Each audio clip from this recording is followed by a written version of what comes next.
Donc, bonsoir à tous. Bienvenue à la deuxième partie du workshop du club de développement de jeux vidéo sur la création d'un petit jeu 3D complet dans Unity. On s'était laissé hier, donc j'ai déjà mon projet d'ouvert, on s'était laissé hier avec un petit tank que si on part notre jeu, on peut le contrôler, on peut tirer des missiles et la tourelle suit notre souris. Donc, plan de match pour ce soir, ça va être de un, on va créer des ennemis parce que là en ce moment, on peut tirer des projectiles, mais on n'a personne sur qui tirer à part les boîtes. On va aussi rajouter de la vie à notre tank et à nos tourelles pour pouvoir les tuer. Et si je regarde rapidement mes notes, on va créer aussi un peu d'UI. Donc, pour voir la vie de notre joueur, donc on va commencer à jouer un peu dans l'UI, puisque on va dire notre jeu de base est un peu en place sur les contrôles et les mécaniques de tir. Puis, si ça avance bien, on va essayer de faire le game loop ce soir, mais c'est pas sûr qu'on va avoir le temps, mais on va essayer de faire un game loop. Dans le fond, on va essayer, en partant de notre jeu, de trouver tous les tourelles qui sont dans notre niveau. Et une fois que le joueur tue toutes les tourelles, il va gagner la partie, ou s'il se fait tuer avant, il va perdre la partie. On verra si on se rend jusqu'à là, mais sinon, on va continuer sans plus tarder. Donc, pour la vie, non, pour la tourelle, donc, on va encore une fois aller chercher des assets en partant dans le Asset Store. Je vais essayer de trouver le lien, ce sera pas bien long, des assets que j'ai utilisés.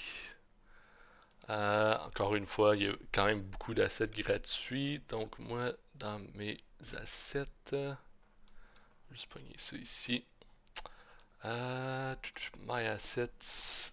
Puis j'ai un asset de tourelle ici. Je vais aller sur la page. Je vais mettre ça dans le Discord. Et voilà, pour ceux qui veulent suivre en même temps. Donc, encore une fois, comme on a commencé hier, quand vous l'ajoutez à votre profil sur l'Asset Store, vous venez ensuite dans votre fenêtre Unity, vous allez dans le Package Manager. S'il n'est pas ouvert, vous pouvez aller le trouver dans les windows. Je pense qu'il y a le Asset Management, ouais, Package Manager ici. Et là, moi, encore une fois, je suis dans mes assets. Puis là, je vais trouver Fatty Polyturret qui est ici. Et je l'ai déjà téléchargé sur mon ordi, donc je peux l'importer déjà. Encore une fois, il me demande qu'est-ce que je veux importer. Ben moi, je vais tout l'importer d'un coup. Une fois que votre jeu est... Une fois que vous avez fini le développement, vous pouvez peut-être faire un peu le ménage des dossiers que vous avez importés avec les assets. Mais là, pour le moment, on n'est pas encore rendu là, donc je fais juste tout importer d'un coup. Donc, si on va voir dans ces dossiers-là, encore un peu comme pour notre tank, on a des matériaux, des mèches. On a une scène de test qu'on peut ouvrir pour aller voir qu'est-ce qu'il y a. Donc, si on voit, on a deux sortes de tourelles. On a des projectiles aussi qui fit un peu avec l'esthétique qu'on va pouvoir utiliser. Et leurs prefabs sont même avec des effets de particules qu'on peut voir si vous jouez. Je ne sais pas si vous voyez sur mon écran, c'est comme une fumée, mais vraiment, vraiment pâle. Donc, ils ont déjà créé un petit effet de particules Unity pour aller avec les tourelles.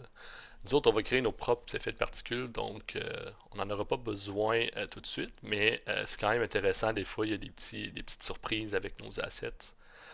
Donc, c'est ça. Nous, si je reviens dans notre scène, nous autres, on va aller chercher directement dans les prefabs. Donc, on a nos différentes sortes de tourelles.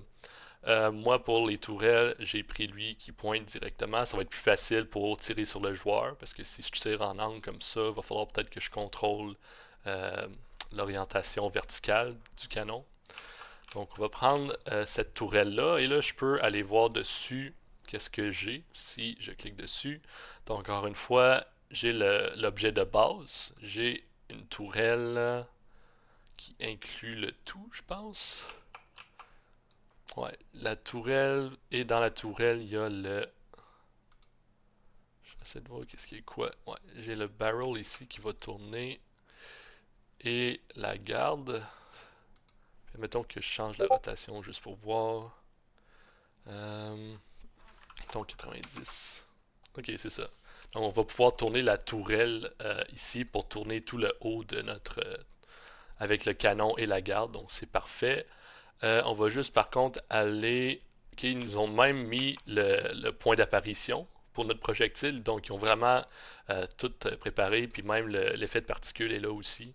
Je pense que vous pouvez voir un peu mieux sur mon écran maintenant avec le vert. Donc, vous voyez, tout est déjà configuré pour tirer des projectiles. Nous, pour le moment, je vais juste enlever l'effet de particules. On n'en a pas besoin pour le moment. Là, ils vont me dire, ah, veux-tu modifier le prefab? Et je veux pas modifier le prefab. Moi, je veux me créer un prefab custom, si on veut.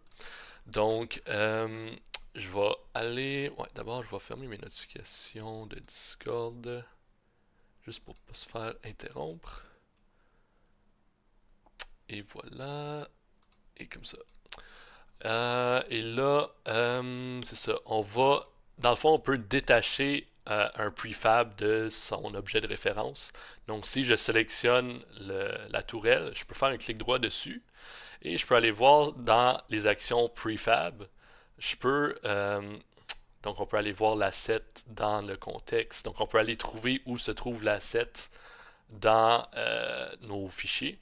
Mais on peut aussi faire unpack. Unpack, qu'est-ce que ça va faire? Ça va détacher notre objet du prefab de référence. Donc c'est ça que je vais faire pour le moment. Et une fois que j'ai fait ça, vous voyez le nom n'est plus en bleu pour me dire ben c'est un objet indépendant qui n'a pas de prefab pour le moment. C'est parfait, moi je vais le modifier puis ensuite je vais créer un prefab personnalisé dans mes prefabs, mon dossier prefab. Donc, c'est ça. Là, maintenant, je peux supprimer ça sans problème. Le point, je pense que c'est pas pire comme il est placé. Je pourrais peut-être l'avancer un peu si je vais utiliser le projectile.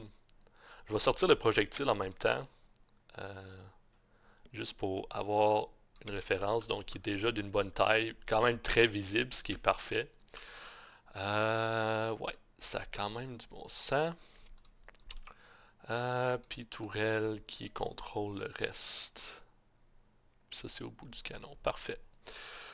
Donc, on va... Ouais, avant de créer le prefab, je vais finir de rajouter les autres composantes. Donc, ça va être un peu le même setup que notre joueur. Donc, si je vais voir notre joueur, il y a un box collider. Par contre, je vais juste voir... Parce qu'on avait dit tantôt que c'était une bonne... ben, pas tantôt, hier, que c'était une bonne idée d'avoir un objet de référence vide. Puis je pense que c'est ça. Ouais. Vous voyez notre objet de référence, ben, notre objet racine est vide, ce qui est parfait. Donc ils ont déjà bien monté ça. Donc ça c'est comme le mesh si on veut. Euh, hmm.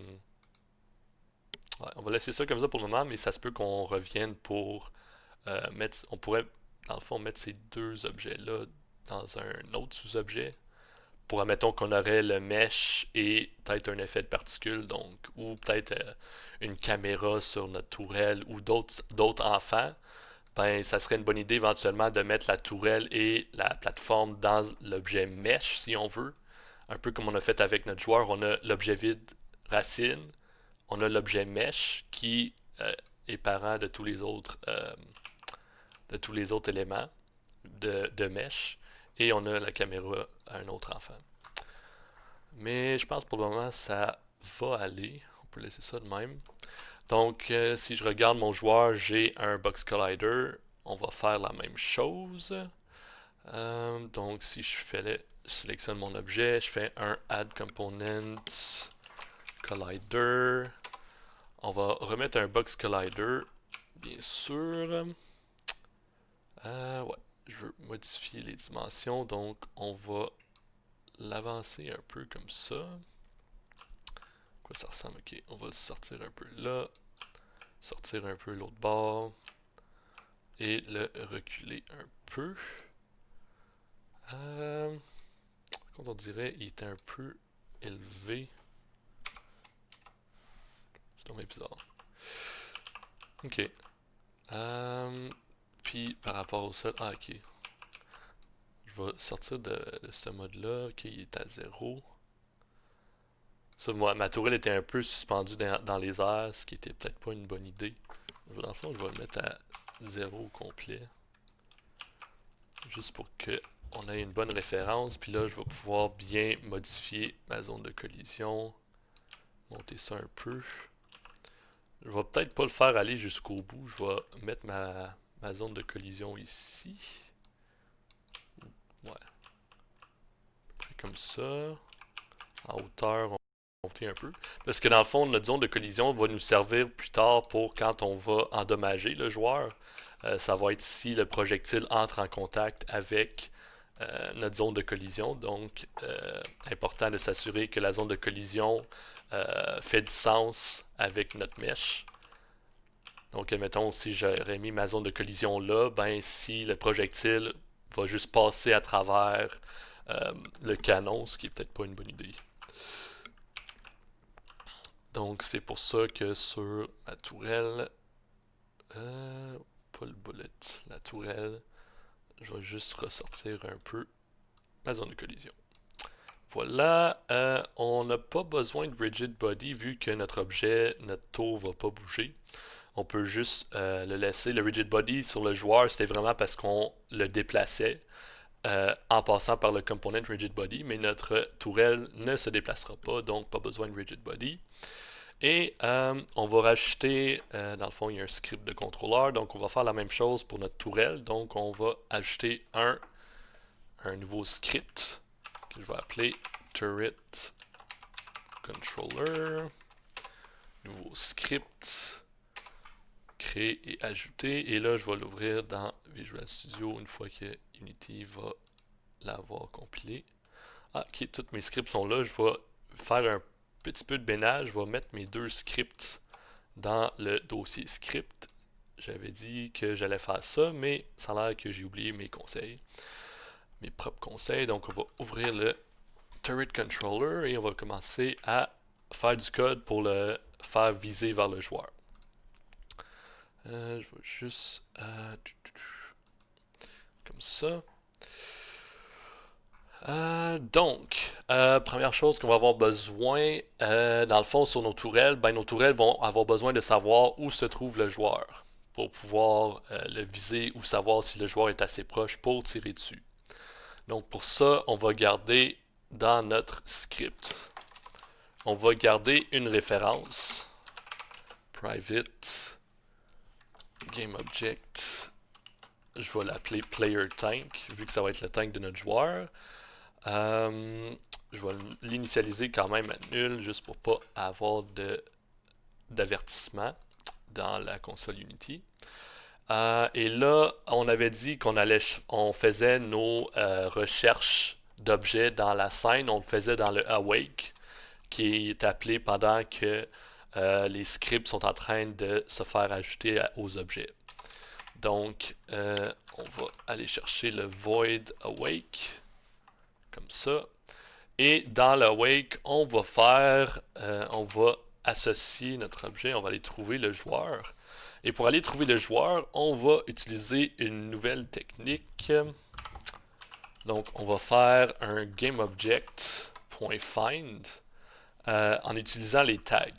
Donc, les tags, c'est quoi? Les tags, dans le fond, c'est, comme son nom le dit, c'est comme je cherche le mot français. C'est comme un petit ticket qu'on peut mettre sur nos objets pour que tous les objets peut-être de type joueur vont avoir le tag player dessus. On pourrait dire, ben, tous nos ennemis, on va mettre le tag ennemi dessus, puis on va pouvoir éventuellement les utiliser. Admettons, dans notre contrôleur, ben, on va chercher tous les objets avec le tag turret pour savoir le nombre de tourelles dans la scène. Donc, quand même, c'est très pratique pour regrouper nos objets et ensuite faire des recherches avec les tags. Donc, on va faire un find object with tag. Ouais, ça c'est. Donc, il y a find game object with tag, find with tag qui n'est pas nécessairement les game object. mais nous autres, on sait que notre joueur, c'est un GameObject. Et il y a même l'option de chercher, si on sait que ça va retourner plusieurs objets, on peut faire Find GameObjects, qui retourne une liste de tous les objets trouvés. Moi, je sais que j'en ai juste un joueur, et le tag, ça va être le tag player. Comme ça. Et pour associer le tag, si je reviens dans ma scène, je vais sélectionner, ok, ça compile, je sélectionne mon joueur, puis si je m'en vais dans l'inspecteur, je vois une section tag, juste en dessous du nom.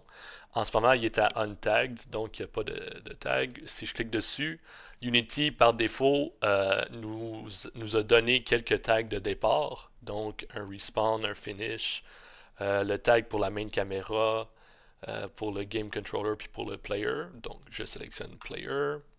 Pour ça, si on va voir sur la caméra, on voit que c'est lui qui a le tag main camera. Donc là, mon joueur, il a le tag player et dans mon script de tourelle, lorsque je vais faire un find object with tag player, ben ça va aller trouver l'objet, le seul qui existe dans la scène avec ce tag-là. Ouais. Je vois dans le Discord Antoine qui parle d'étiquette. Ouais, c'est ça le nom que je cherchais, l'étiquette qu'on met sur les objets. Donc, maintenant qu'on a une référence au joueur, dans le fond, on va pouvoir, dans l'update, on va pouvoir regarder si le joueur est assez proche de notre tourelle pour savoir si on doit le viser ou pas. Donc, d'abord, on va avoir une distance. Un range, si on veut, pour notre tourelle, pour savoir à quelle distance il peut commencer à tirer le joueur. Donc pour ça, on va faire, vu que ça va être une valeur qu'on va pouvoir, on va vouloir éventuellement changer dans l'inspecteur, on va le déclarer comme Serialized Field pour que ça apparaisse dans l'inspecteur, mais on veut que ça soit quand même privé, on veut pas que d'autres scripts viennent modifier le range. Ou peut-être que vous voulez le faire éventuellement dans votre jeu, mais nous, dans notre cas, on veut garder ça privé. On va le déclarer comme float, vu que ça se peut qu'on mette des chiffres à virgule, et ça va être le... On va juste mettre range directement. Ouais, juste range, je pense ça fait l'affaire. Range, ou peut-être fire range, de quoi qui fait un peu plus de sens, ou fire range, donc la distance à laquelle il va tirer. Fire range, on va le mettre en partant à peu près à... On va faire 10 encore, je pense 10 c'est un bon chiffre, on s'en sert souvent. Donc on pourra le changer plus tard si on veut, et moi je vais le laisser à 10. Et là, nous dans le fond, on va, dans l'update, on va vouloir regarder, à chaque update, on va vérifier si le joueur est est à l'intérieur de ce range-là. Donc, si la distance entre le joueur et la tourelle est inférieure à 10 unités. Donc, pour ça, c'est quand même pas pire. On va avoir besoin de la position de notre objet et la position de notre du joueur. On va trouver la distance entre ces deux points-là. Pour trouver la distance, ça va être, dans le fond, un vecteur 3. Ça va être une fonction utilitaire du vecteur 3. Donc on va mettre ça vecteur 3 distance to player et on va dire ben c'est égal à vecteur 3.distance. Donc ça c'est une fonction qui retourne la distance entre deux points, ce qui est exactement ce qu'on veut. Et là je peux dire ben ça va être entre transform.position, qui est la position de l'objet sur lequel se trouve mon script turret controller, donc la position de ma tourelle, et la position du joueur. Donc j'ai une référence au player tank, je vais aller chercher son transform.position. Et ça ressemble à ça. Ça va être... Ah, ça ne retourne pas un vecteur 3, par contre, c'est une distance. Mon erreur, donc on va mettre une float. Donc c'est vraiment une distance qui entre les deux points, donc ça va être l'origine de notre joueur puis l'origine de notre tourelle. Donc ça c'est notre distance, puis là tout simplement on va juste comparer, on va dire ben si la distance entre la tourelle et le joueur est plus petit que, ou même plus petit ou égal, dépendamment de ce que vous voulez. Donc si c'est plus petit ou égal à notre fire range, donc la distance à laquelle on va pouvoir tirer, ben là, on va faire une action. Donc les actions qu'on va faire, dans le fond, on va tourner notre tourelle vers le joueur. Pour ça, on va réutiliser du code du contrôleur de tank. Donc, je vais aller dans le contrôleur de tank, prendre le code. C'est ici. Donc, on va avoir besoin, bien sûr, d'aller chercher une référence vers la tourelle, comme on a fait avec le tank. Et ensuite, au lieu de chercher le point de la souris, on va tout simplement dire, ben, regarde vers le joueur. Donc, on va imiter un peu ce code-là. Donc, je vais avoir besoin, là, on est dans les variables du tank, on va avoir besoin de la tourelle et du point d'apparition de projectile, parce qu'on va vouloir que notre tourelle tire. Donc, je vais copier ça et je vais mettre ça dans nos variables au départ. Et là, dans le tank controller, ce que j'avais fait, on va copier ces deux lignes-là, mais on va modifier les paths pour aller chercher la tourelle et le point d'apparition du boulet. Donc, je vais juste copier les lignes et les mettre dans notre awake. Et là, je vais juste aller voir dans ma scène c'est quoi le path sur ma tourelle. Si ça load. Donc, je vais peut-être renommer pour avoir le même nom que sur mon joueur pour le point d'apparition. Donc, je l'avais appelé Projectile Spawn Point. Je vais renommer, copier ce nom-là, puis je vais le mettre. Eux autres l'ont appelé Shoot Point. Moi, je vais le renommer. Je peux le renommer dans l'inspecteur. Et ça va être Projectile Spawn Point. Et là, pour trouver ça, je dois passer par Turret,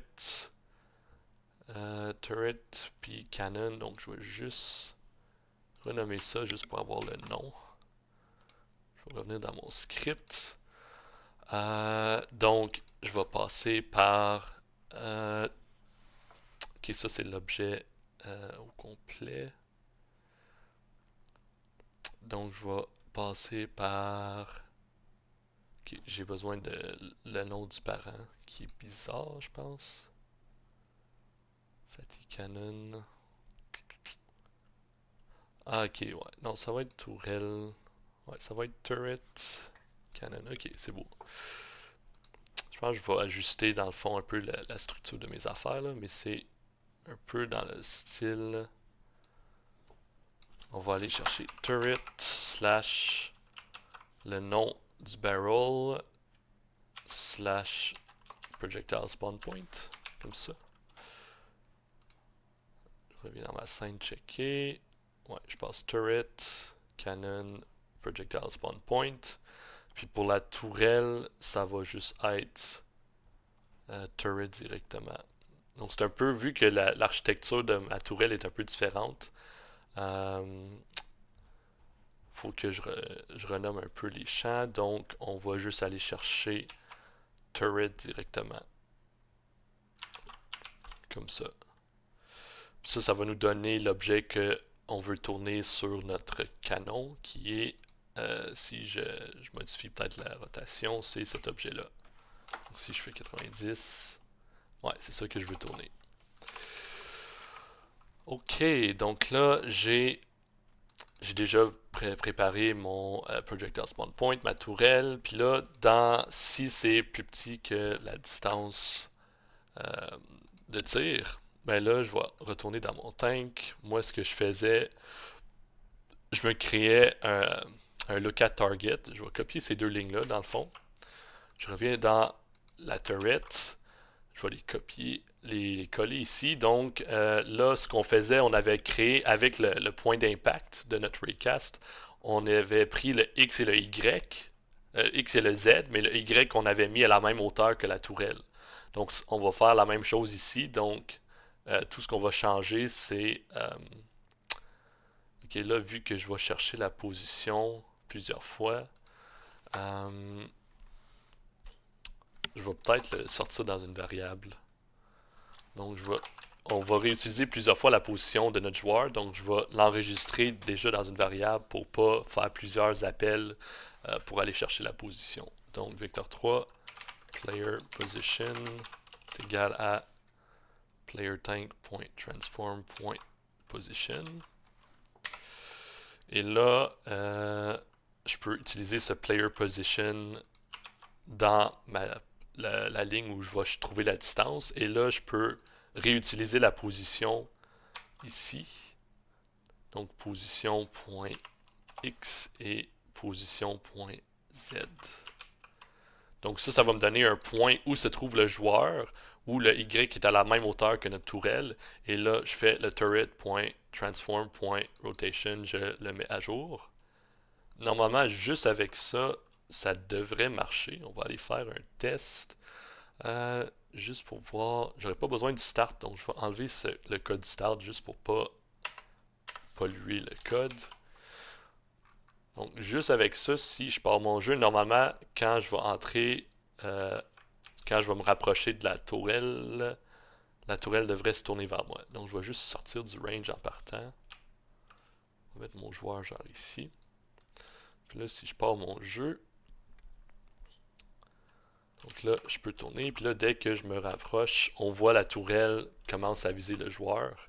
Et vu que je l'ai mis dans l'update, quand le joueur bouge, la tourelle va bouger. Et à cause de mon hitbox, on voit, je suis pas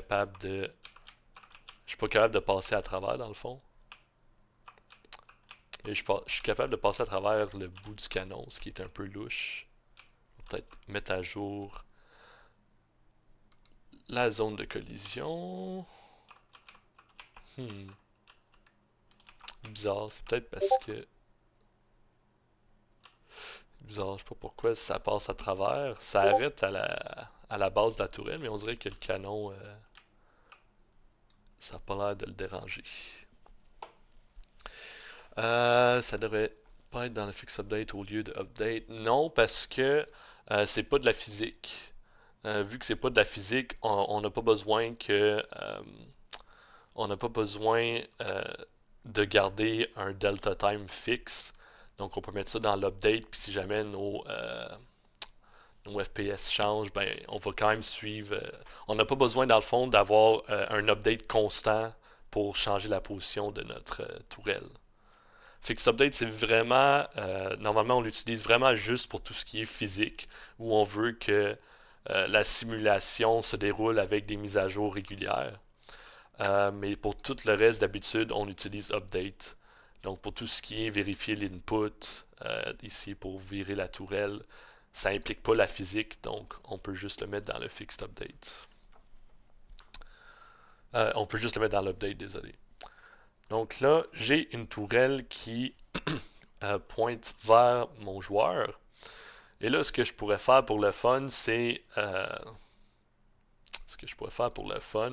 je vais aller chercher le code de tir. Puis je vais juste le mettre directement là. Puis en tournant vers mon joueur, ben là, je pourrais l'appeler directement là, mais ça serait pas une bonne idée parce que ça va juste créer genre 100 projectiles d'un coup, puis ça va faire crasher Unity. Mais on va quand même avoir besoin d'une fonction pour tirer, donc c'est correct. Dans mon contrôleur, je vais copier du code parce que ça m'évite à le retaper.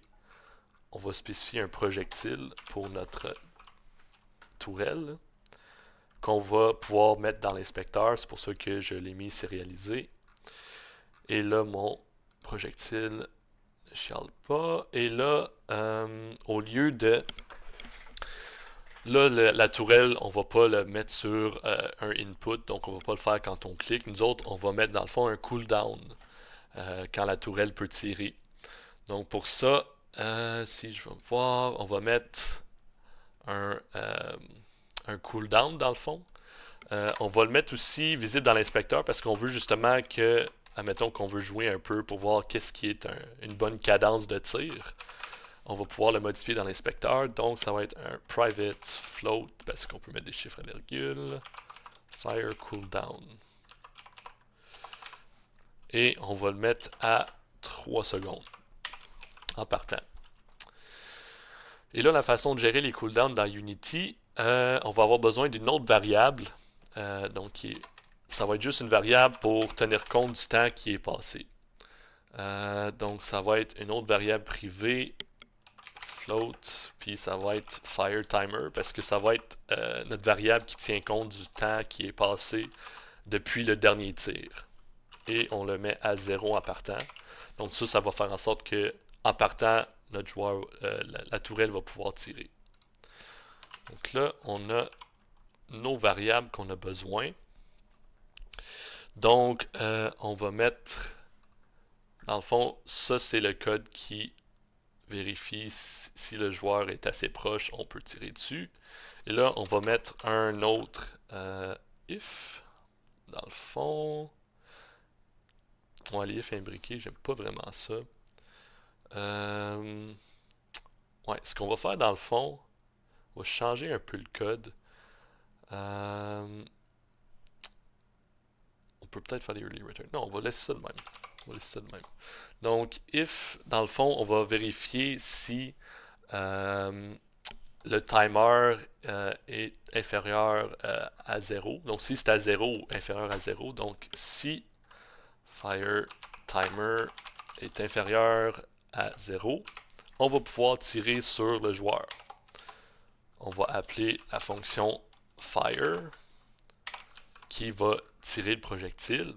Et là, pour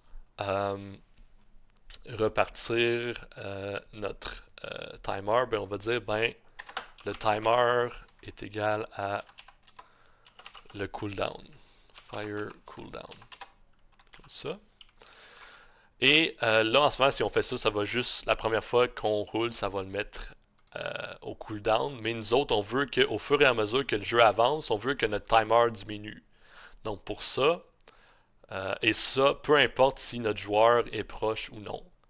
Donc, ce qu'on va faire dans le fond, au début de l'update, à chaque fois que l'update est appelé, on va prendre le timer, puis on va lui dire, ben, enlève la fraction de temps qui vient de passer avec time.deltaTime. Donc avec ça, notre timer, à chaque update, ça va enlever une petite fraction de temps à notre timer. Et une fois que notre timer atteint 0 ou dépasse 0, et ça peut rentrer dans les négatifs, si notre joueur est assez proche, ben, notre tourelle va tirer sur notre joueur ou tirer dans la direction vers laquelle il pointe en ce moment. Donc c'est ça. Et là, il nous reste une dernière petite affaire, c'est de créer un projectile pour notre tourelle. Donc, le projectile ici, si on va voir le projectile qu'on avait créé pour notre tank, on a un projectile qui a un rigid body et un box collider et le script de contrôleur. Et ce qui est le fun, dans le fond, on va pouvoir réutiliser nos scripts vu que tous les projectiles vont se comporter de la même façon. Donc, on va prendre notre bullet. Je vais juste le remettre à 0 avant de le changer en prefab. On va le laisser pour le voir. Je vais ajouter un box collider pour garder. Ok, là, le box collider est un peu ridicule. Il va falloir le changer manuellement. Il me semble que hier, ça l'avait modifié tout seul. Là, je pense, ouais, le bullet est encore un prefab. Je vais juste le détacher. Unpack. Je vais ajouter le box collider. Ok. Pour une raison quelconque, il ne l'a pas placé exactement pour marcher avec mon projectile. Donc, je vais juste, si je me mets d'en face, je vais rentrer ça un peu, sortir ça un peu. Puis en bas, on va le remonter à peu près là. C'est un peu gros, ouais. Il faut rétrécir ça, rétrécir ça. Fait-tu du sens? Ouais, ça fait du sens. Obligé d'être parfait. On s'entend si c'est relativement proche de mon joueur, ça devrait le pogner. Si on regarde en arrière, je pourrais peut-être rentrer ça un peu. Ouais, comme ça. Ça du bon sens. On va ajouter notre rigid body pour que ça soit affecté par la physique parce que Comme on a vu hier, nos projectiles, on leur ajoute une force en partant. Donc, pour ça, on a besoin d'un rigid body. Et enfin, on va rajouter le script qu'on avait créé hier pour contrôler les projectiles. Donc, si je cherche, je peux chercher le nom de mon script, puis ça me donne... mon script est devenu un component, si on veut. Donc, je peux le rajouter directement. Vitesse, on va le laisser à 10 aussi en partant. Donc, j'ai mon projectile de configurer. Je vais le remettre à 0, 0, et je vais le mettre dans nos prefabs. Par contre, je vais peut-être le renommer avant. Ouais, je vais le renommer juste pour que ça soit plus clair. Donc ça va être le Turret Projectile. N'hésitez pas à renommer les objets pour que ça fasse du sens. Oups, je pense que j'ai une erreur de frappe. Turret. Et voilà, et un autre là. Je sais plus comment écrire. Et là, je peux placer mon prefab dans mes prefabs. Par contre, j'ai l'impression que lui, il a vraiment mis le mesh. Ah, c'est pour ça que la collision, dans le fond, la collision était sur un objet parent. C'est pour ça qu'il n'y a pas... Si le mesh aurait été directement sur le parent, là, la collision aurait pris la forme exacte de mon mesh, dans le fond. En tout cas, Turret Projectile, je mets ça dans mes prefabs parce que je veux pouvoir l'instancier. Et ensuite, je vais supprimer lui de ma scène. Sur ma tourelle, je vais l'associer dans l'inspecteur pour que ça soit le projectile qui est tiré. Et là, si je pars mon jeu, normalement, si j'ai bien configuré le tout, donc là, je peux avancer et vous voyez, la tourelle tire à tous les 3 secondes. Et en ce moment, ben, les projectiles font juste tomber à terre. Ce qui est quand même drôle, c'est quand même drôle quand on joue avec des projectiles puis la physique. Par contre, je suis quand même surpris que on dirait vraiment que la zone de collision est plus petite sur la tourelle. Si j'arrête mon jeu, voir. Ah, parce qu'il tourne. Ah ah! Là, on voit le bug dans le fond. Vous voyez, là, j'ai mis mon jeu en pause. Je suis allé voir dans la scène de jeu, donc qui me permet de sélectionner des objets et de voir leurs propriétés. Puis là, en sélectionnant mon tank, j'ai remarqué, ben la zone de collision ne tourne pas avec la tourelle. Donc si, admettons, je reprends mon jeu, puis que je me mets en avant de la tourelle, oups, là, je devrais, ouais, je rentre pas dans la tourelle. Ok, il y a des collisions bizarres. Oh boy. Donc, il va falloir que je mette la zone de collision sur la partie qui tourne. Ce qui est quand même intéressant comme bug. Donc, je vais prendre ma tourelle. Je vais, dans le fond, enlever la zone de collision de l'objet parent. Ou je pourrais peut-être même le... Si je copie-colle, je sais pas... Ouais, je vais pas le copier-coller, ça... Je veux pas causer de bug. Donc, je vais enlever la zone de collision du parent, puis je vais le mettre directement sur la tourelle, vu que c'est ça qui va tourner. T'aurais vraiment dû le copier-coller, ça fera pas de bug. Ouais, tu penses? Ok. En tout cas, ça sera pas long, là, normalement, si je vais chercher un box collider, il va falloir le replacer, bien sûr. Je l'ai bien mis sur la tourelle. Ouais, parfait. Ouais, je vais l'éditer. On va monter ça là. Monter ça un peu aussi. Ouais, là, vu que c'est la tourelle qui tourne, je vais le mettre jusque là. Je vais le mettre jusqu'ici. Puis sur les côtés. Un peu là, puis un peu là. Oups. Et voilà. Je pense que ça a du bon sens. Pas obligé d'être parfait encore une fois. Ouais, ça va faire la job, ça. Je vais sauvegarder ma scène, vu que j'ai fait des changements. Et là, si on refait un test, si je m'approche de la tourelle, il me tire dessus. Et là, je peux plus avancer dans la tourelle parce que si je mets mon jeu en pause, je vois dans la scène que la zone de collision a bougé avec la tourelle. Pour mon tank, c'est moins grave vu que la tourelle est à peu près...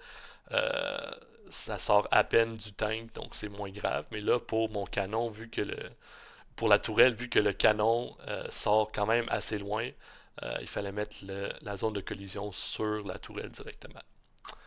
Donc, on a une tourelle fonctionnelle qui peut tirer sur notre joueur, ce qui est quand même pas pire.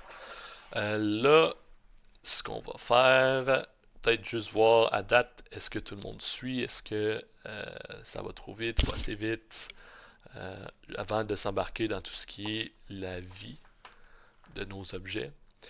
All good, parfait. Donc on va continuer d'avancer. Donc là, dans le fond, on va rajouter, on va créer un script qui va gérer la vie. Ce script-là, on va pouvoir le réutiliser. Ah, avant que j'oublie, je vais mettre ma tourelle comme prefab. Donc, je vais juste le sélectionner et le draguer ici, juste pour pouvoir le réutiliser partout dans ma scène. Éventuellement, je pourrais avoir 2 tourelles. Comme ça pourrait être pas pire pour les tests. Donc, là, on va vouloir ajouter les points de vie sur nos tourelles. Peut-être avant... ouais, avant, on va peut-être... non, on va rajouter les points de vie en premier. Donc, pour gérer les points de vie, on va sélectionner notre joueur et on va juste ajouter le script, un nouveau script directement sur le joueur. On va appeler ce script-là le Health Manager. Donc, c'est le gestionnaire de vie, ou script, créer et ajouter. Ça prend quelques secondes compiler. Et là, si j'ouvre ça, j'ai mon nouveau script vide.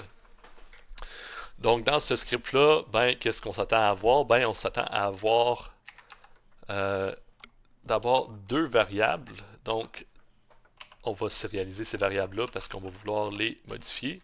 On va avoir besoin de la quantité maximale d'HP que notre joueur peut avoir. Donc, la vie par défaut, si on veut. Donc, private float max health. On va le mettre à 100 pour le moment. Oups. Donc ça, c'est la quantité maximale de vie. Là, c'est sûr, pour notre jeu, le joueur va juste perdre de la vie. Mais si jamais votre script vous permet de redonner de la vie au joueur, c'est important de savoir c'est quoi la quantité maximale qu'il est censé avoir.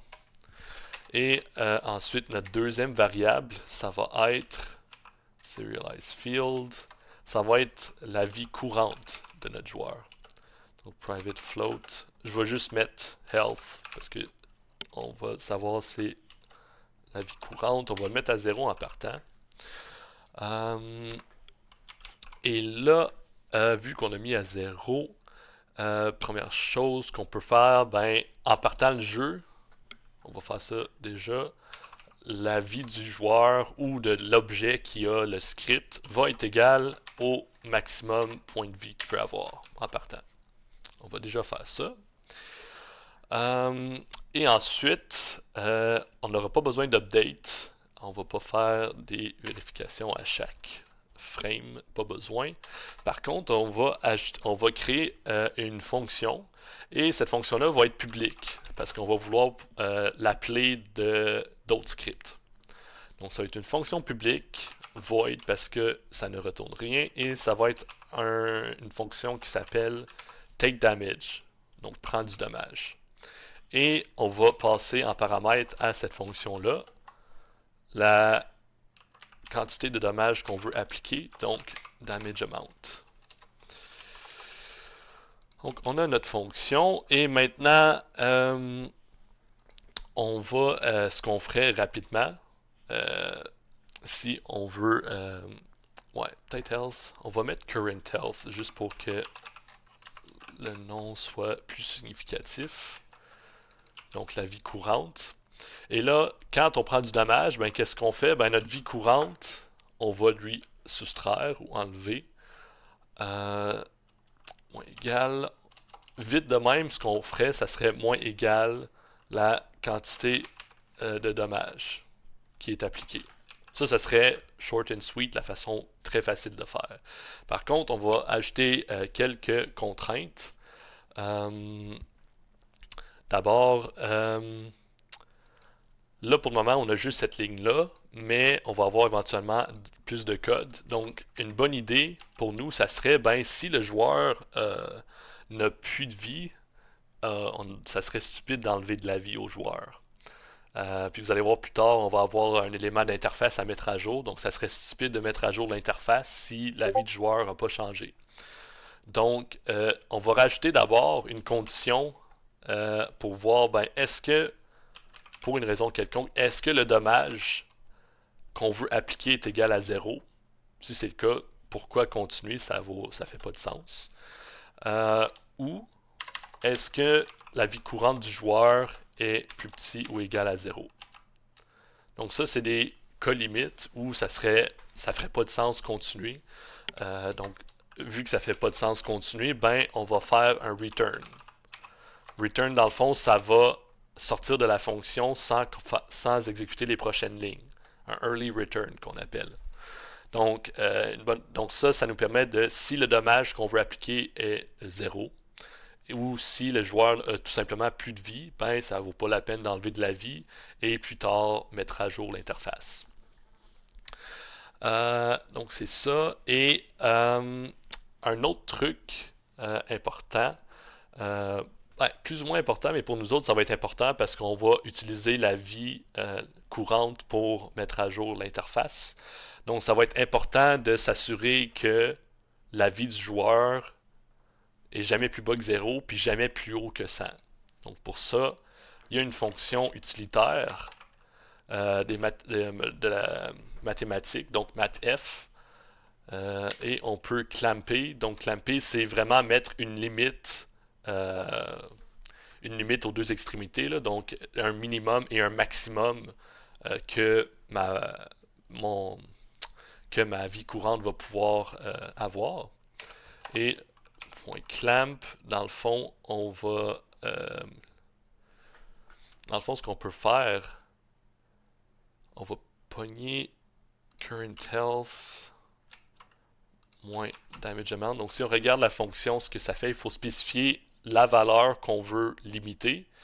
Et ensuite, on spécifie le minimum. Donc le minimum, c'est 0. Et le maximum, qui est max health. J'ai mis un N, max health. Et avec ça, on va être sûr que la vie de notre joueur sera jamais plus petit que 0 et jamais plus grand que max health. Ce qui est quand même pas pire. Et avec ça, ben, notre script est pas mal fini pour le moment. Donc c'est quand même un script très simple. Parce que tout ce qu'on veut pour le moment, c'est endommager le joueur. Et c'est justement ce script-là qui va contrôler la vie. On va pouvoir mettre ce script-là sur n'importe quel objet qu'on veut qu'il y ait de la vie, dans le fond. Donc, on a mis ça il est déjà sur mon joueur. Là, vu que j'ai rajouté le script sur le prefab, donc on voit mes champs sont apparus. Je vais juste aller dans mes overrides et appliquer mes changements. Ouais, apply all. Et je vais le mettre déjà sur ma tourelle. Donc, sur ma tourelle, j'ai déjà le contrôleur de tourelle. Je vais ajouter, ok, Health Manager, il est déjà là. Et je vais appliquer mes changements. Ok, j'ai deux tourelles, je devrais... Ok, je sais pas si vous avez vu là, mais j'ai mis le script sur la deuxième tourelle. Je suis allé appliquer mes changements, puis la première tourelle s'est déjà mis à jour, ce qui est quand même très cool, justement à travailler avec les prefabs. Et le Health Manager, je vais le mettre dans mes scripts. Donc c'est ça, on a un gestionnaire de vie. Et là, on est rendu au moment où on veut que nos projectiles fassent du dommage. Donc pour ça, on va aller dans notre script de projectiles. Donc, si vous avez votre Visual Studio ouvert, vous pouvez aller voir dans Assembly, Assets, Script, puis aller trouver votre Projectile Controller. Ou vous pouvez passer par Unity et aller trouver vos scripts directement. Donc, j'ai mon contrôleur de projectile. En ce moment, il ne fait pas grand-chose. Il fait juste ajouter une force initiale à mon...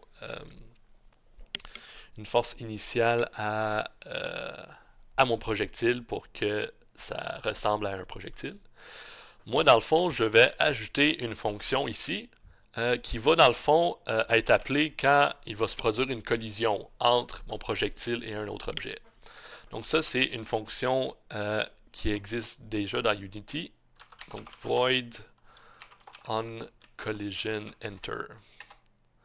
Donc ça, c'est une fonction qui est appelée au moment où un autre objet entre en collision avec le projectile ou l'objet sur lequel le script est appliqué. Donc en ce moment, le projectile. Et on voit, ça va nous passer le paramètre collision. Et ça, c'est vraiment juste un objet. On voit, ça décrit la collision. Donc, c'est un peu comme avec nos raycasts. Unity s'occupe de retourner l'information sur le raycast. Même chose pour les collisions. Unity va s'occuper en nous disant, ben, avec qui tu es entré en collision. Donc, si je check un peu, collision, point. Je peux voir le collider. Je peux voir le contact count. Donc, éventuellement, le nombre de points qui se touchent entre les deux colliders. Le game object, je peux avoir une référence directe sur l'objet avec lequel je suis entré en contact. Je peux voir le impact force, donc la force avec laquelle l'objet est entré en contact. Rigid body, relative velocity, donc il y a plein d'informations qui peuvent vous être utiles dans l'objet collision. Pour nous autres, ce qu'on va vouloir chercher, ça va être le game object. Donc, première chose qu'on va faire, on va dire, ben moi, je vais aller chercher Health Manager. Donc, je vais aller voir s'il y a le script Health Manager sur l'objet avec lequel je suis entré en collision. Donc, Health Manager. Je vais l'appeler juste Health Manager directement. C'est un peu redondant, mais comme ça, si je m'en sers plus tard, je sais à quoi ça sert. Donc, Health Manager est égal à... Puis là, je vais aller dans l'information de collision, je vais aller chercher le GameObject avec lequel je suis entré en collision. Et je vais essayer d'aller chercher, avec un getComponent, je vais aller essayer d'aller chercher le script qui gère la vie. S'il y en a un, désolé. S'il n'y en a pas, ça va retourner nul. Mais s'il y en a un, mon Health Manager va contenir une référence vers ce script-là. Donc avec ça, dans le fond, avant de continuer, je vais vérifier si le Health Manager n'est pas nul. Donc, pour faire ça, je peux faire if Health Manager est différent de nul. Ça peut marcher. C'est dans le fond ce qu'on veut faire. Mais avec Unity, dans le fond, le C#, ce qu'on peut faire aussi, c'est tout simplement mettre le nom de la variable. Et si la variable est nulle, la condition sera pas... on ne va pas rentrer dans le if, dans le fond. Donc, si la valeur n'est pas nulle, on va pouvoir continuer. Sinon, on va tout simplement quitter la fonction. Parce qu'il n'y aura pas de script Health Manager dessus. Et s'il y a un script Health Manager, ben, ce qu'on va faire, on va dire, ben, Health Manager, tu vas prendre du dommage.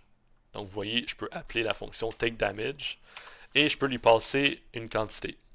Là, ce qui serait une bonne idée, ça serait de pouvoir modifier sur notre projectile la quantité de dommages qu'il va faire. Donc, on va déjà préparer la variable. Je vais juste copier ça directement. Et changer le nom pour... ouais, je vais mettre projectile damage. Comme ça. Et on va le laisser à 10 aussi pour le moment, pourquoi pas. Et là, quand on va appeler le Health Manager, puis lui dire, ben, prends du dommage, on va lui passer le dommage qu'on est censé faire. Comme ça. Donc avec ça, normalement, si notre objet a une zone de collision, ça va appeler le Health Manager sur le GameObject et ça va appliquer le dommage. Là, par contre, pour tester, vu qu'on n'a pas d'interface, c'est un peu dur de voir, mais de toute façon, on a mis que la vie du Health Manager, on a mis que la vie était visible dans l'inspecteur. Donc, on peut déjà tester si ça marche. Aussi, ce qu'on peut faire tout de suite, une fois qu'il entre en collision avec quelque chose, là, en ce moment, nos objets font juste rester partout dans le monde. Ce qui n'est pas nécessairement ce qu'on veut parce qu'on a vu tantôt, genre j'essayais de passer par-dessus les projectiles avec mon tank, puis ça faisait des collisions bizarres. Donc ce que je pourrais faire déjà, c'est si jamais il est entré en contact avec quelque chose, s'il y a de la vie sur l'objet avec lequel il est entré en contact, applique ton dommage. Et une fois qu'on a appliqué le dommage, ben, on a tout simplement plus besoin de l'objet. Donc, on peut appeler la fonction destroy, qui est une fonction globale de Unity. Et on va passer quel objet détruire? Ben, on va passer this.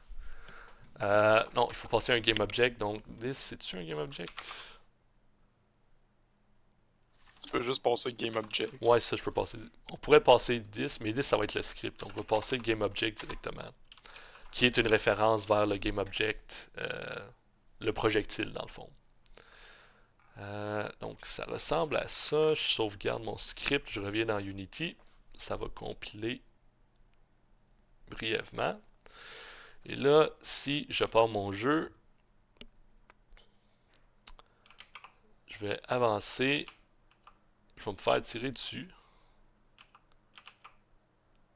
Ah, donc là, je sais pas si vous avez vu, le projectile est apparu brièvement et il a disparu tout de suite.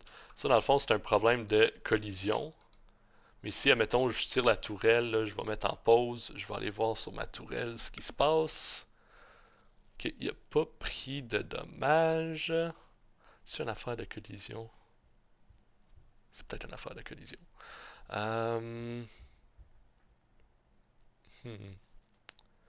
Si on va voir sur mon joueur. Ben d'abord, on va régler le problème de projectile qui reste coincé. Dans le fond, vu qu'on a mis. Depuis qu'on a mis le Uncollision Enter, le problème en ce moment, c'est que mon projectile apparaît en avant de mon canon de tourelle, mais il est tellement proche qu'il entre en collision avec et il se détruit instantanément, ce qui n'est pas ce qu'on veut. Donc, je vais juste aller voir le point d'apparition, quand même assez proche. Je vais juste l'éloigner un peu, à peu près là. Puis je vais appliquer mes changements. Rides, apply. On va voir maintenant si la tourelle tire comme du monde. Ouais, ça a réglé notre problème. Et on voit si la tourelle atteint mon joueur, ça disparaît. Si ça va toucher le sol, ça va disparaître aussi. Donc si je tire des projectiles avec mon tank, on voit en ce moment, dès que ça touche à terre, dès que ça touche à terre, le projectile se détruit. Ce qui est pas pire, par contre. Ah, on voit que la vie de notre tank a descendu. Donc on est à 10 de vie. Et si on revient dans le jeu et qu'on se fait tirer dessus un dernier coup, il n'a pas réussi.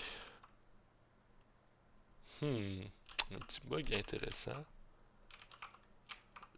J'ai-tu fait une gaffe quelque part? Pourquoi la vie descend pas en dessous de 0? Ce qui est quand même un problème. J'ai peut-être juste fait une petite erreur de frappe dans le script. Entre 0 et max health. Ah, je passe. J'ai fait une petite gaffe. J'avais fait un moins égal tantôt, mais je l'avais pas enlevé. Maintenant, je fais le moins égal. J'ai décidé à la place de faire un clamp, puis de faire vie courante, moins dommage, et de l'associer directement. Donc, c'est le petit moins égal ici que j'avais laissé tout à l'heure. On réessaye ça. Des fois, il y a un petit délai, le temps que ça compile. Et là, si j'avance mon joueur, puis là, je vois sa vie descendre, 90, 80. Si je peux-tu mettre pour prendre du dommage des deux côtés. Donc, ça descend de 10 à chaque coup. Par contre, si je tire dessus en ce moment, et là, si on voit si j'atteins 0, là, je continue à me faire tirer, mais la vie ne descend pas plus bas que 0. Par contre, je pense que j'ai un petit bug en ce moment. Ah, j'aurais pas dû arrêter. Je pense que c'est un bug. Et j'avais pas eu le temps de vérifier. Si je tire quelques coups et que là je sélectionne ma tourelle, j'ai l'impression qu'en ce moment le dommage se fait pas.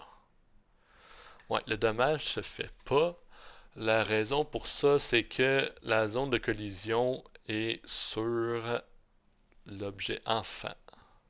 Je pense que ton problème, c'est plus que ton autre projectile, là, pas le Ah, c'est peut-être ça aussi. non-collision intern. Euh, Pas nécessairement parce que vu que j'ai mis à jour le script, ça devrait le faire sur tout le monde. Si je regarde... Ouais, je vais arrêter ça. Parce que je pense que j'avais eu le même bug pendant que je préparais la présentation, puis c'est justement une affaire de collision.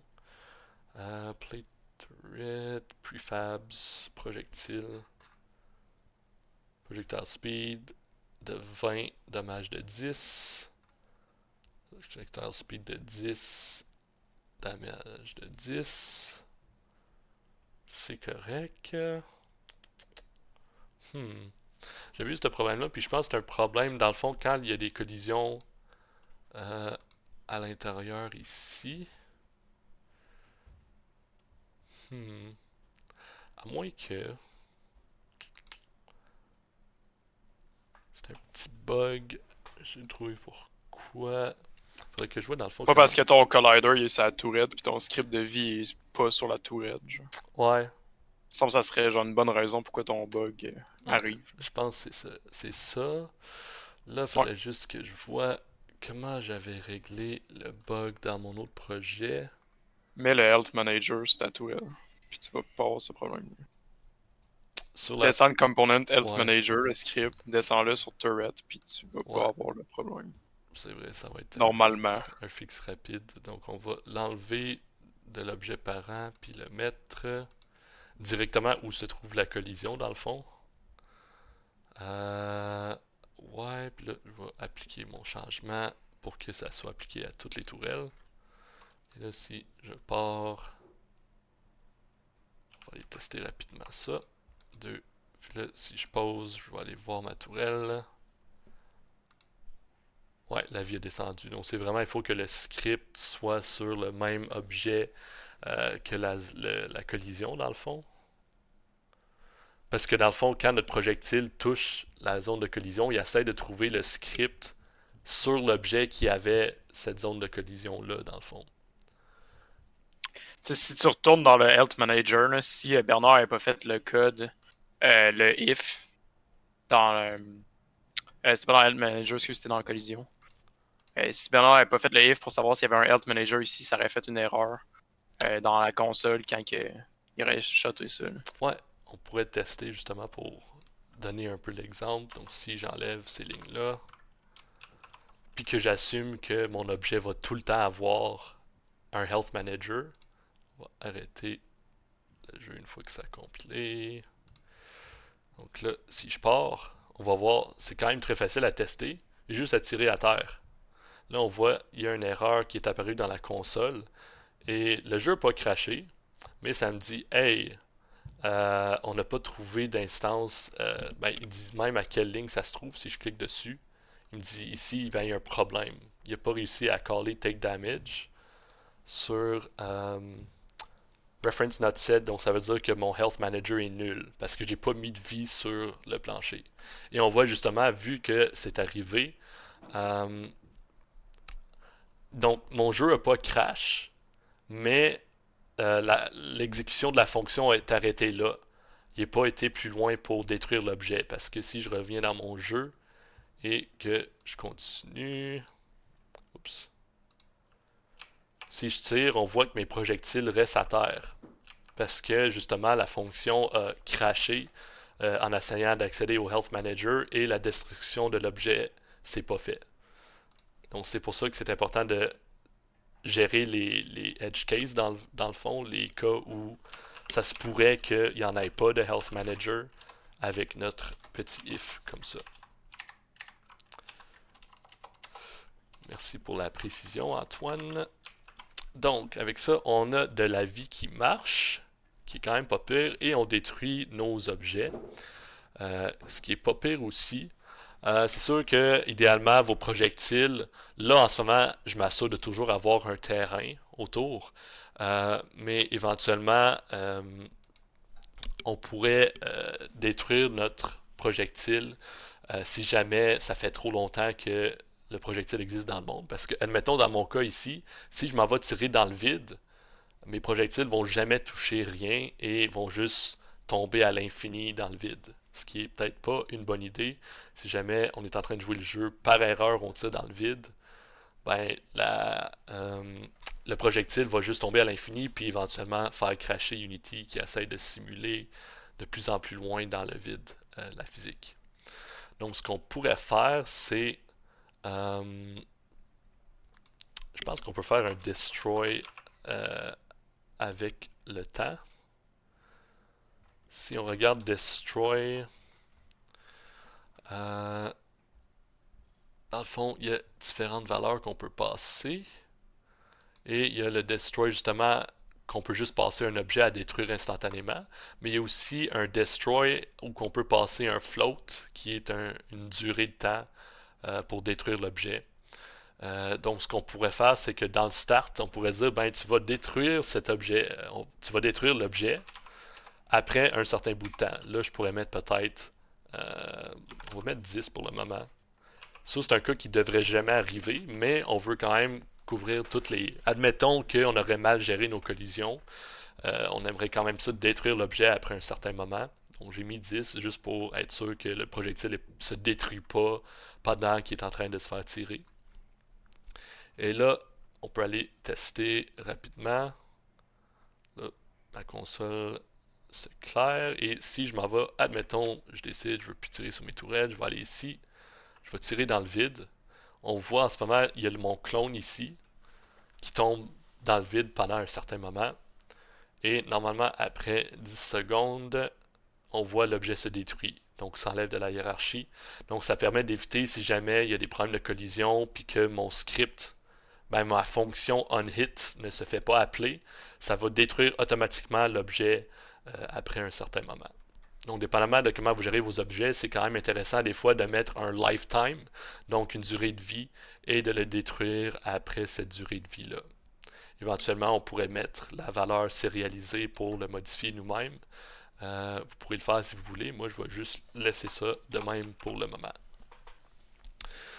Donc là, on a la vie, on a nos tourelles qui nous tirent dessus.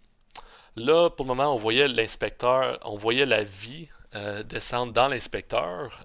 C'est quand même pas pire pour débugger, mais je pense qu'on est rendu au moment où on va commencer à travailler un peu pour le UI. Donc, on va commencer à faire un peu d'UI. Pour ajouter un élément d'UI, quand même assez simple, on fait un clic droit dans l'inspecteur, dans la hiérarchie, et on a une section UI. Donc moi, ce que je vais rajouter, dans le fond, pour la vie, je vais rajouter le slider. Je pense que c'est ça, l'équivalent du progress bar. Donc là, vous voyez, il y a un truc bizarre qui est apparu dans ma scène. Dans le fond, la façon qu'Unity gère le UI, c'est que il y a une section 2D dans n'importe quelle scène, que votre jeu soit 2D ou 3D. On peut tout le temps alterner et aller voir l'autre partie si on veut. Donc là, si je vais voir, je peux double-cliquer sur mon canevas. Je vois que on a rajouté le canevas dans ma scène, c'est ça que je vois, et je vois le petit slider qui est apparu en bas à gauche. Je vais juste prendre l'outil de déplacement. Donc ça, c'est un aperçu de ce que je verrai sur ma caméra. Dans le fond, le canevas, c'est un élément qui va être superposé à ma caméra. Donc si je regarde dans mon jeu, ben l'aperçu de caméra, je peux voir le petit slider qui apparaît. Donc ce qui est quand même pas pire. Là, on va peut-être configurer un peu notre barre de vie pour que ça ressemble plus à une barre de vie. Parce que là, en ce moment, c'est vraiment, si je pars mon jeu, vous allez voir, c'est un élément d'interface. Et je peux même interagir avec, puis le bouger. C'est pas ça qu'on veut, pas en tout. Donc, d'abord, on va ajouter d'abord du texte aussi pour savoir à quoi sert cette barre, cette progress bar là. On va aller dans UI, on va juste mettre un texte pour le moment. Pour ceux qui veulent avoir un texte avoir un peu plus de contrôle sur le texte, Unity offre désormais le Text Mesh Pro, qui est un plugin qu'on peut ajouter à Unity. Si je clique là-dessus en ce moment, ça va me demander d'installer le plugin. J'ai pas le temps de le faire. Euh, mais c'est quand même un peu plus lourd. Ça va rajouter un autre dossier à votre projet avec tous les assets de TextMesh Pro. Mais ça permet vraiment de contrôler pas mal plus la disposition du texte dans notre zone de texte. Donc là, en ce moment, j'ai rajouté le texte. On voit mon texte qui est apparu ici au milieu de l'écran. Moi, je vais vouloir que mon texte apparaisse en bas à gauche, à côté de la barre de vie. Et là, si avec mon texte de sélectionner, je vais faire quelques modifications. D'abord, je vais cliquer sur les anchors ici pour dire où est-ce que, à quel coin de mon écran la barre de vie va être liée. Donc, si jamais je change de résolution, ma barre de vie se place par rapport à quoi? Puis moi, je vais dire, ben, ma barre de vie se place par rapport à en bas à gauche. Et je vais même appuyer sur Shift pour mettre le pivot aussi à la même place. Donc on voit il y a en haut à gauche, en haut à droite, en haut au milieu. Moi je veux en bas à gauche ici. Et là on voit il y a les petits icônes qui sont apparus pour dire ben ton texte il est placé par rapport à ces anchors là.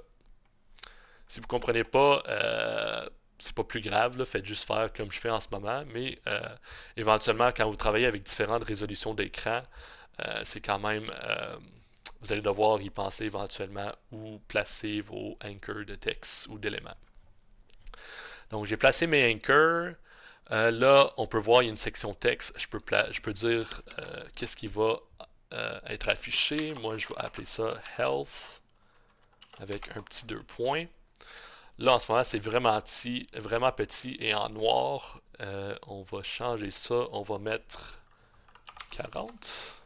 Là, j'ai mis 40. On voit que le texte est disparu. C'est juste parce que le texte ne rentre plus dans la zone du texte. Donc, je vais prendre l'outil de redimensionnement de UI qui est en haut ici, le genre de carré avec 4 cercles. Et je vais juste agrandir ma zone ici.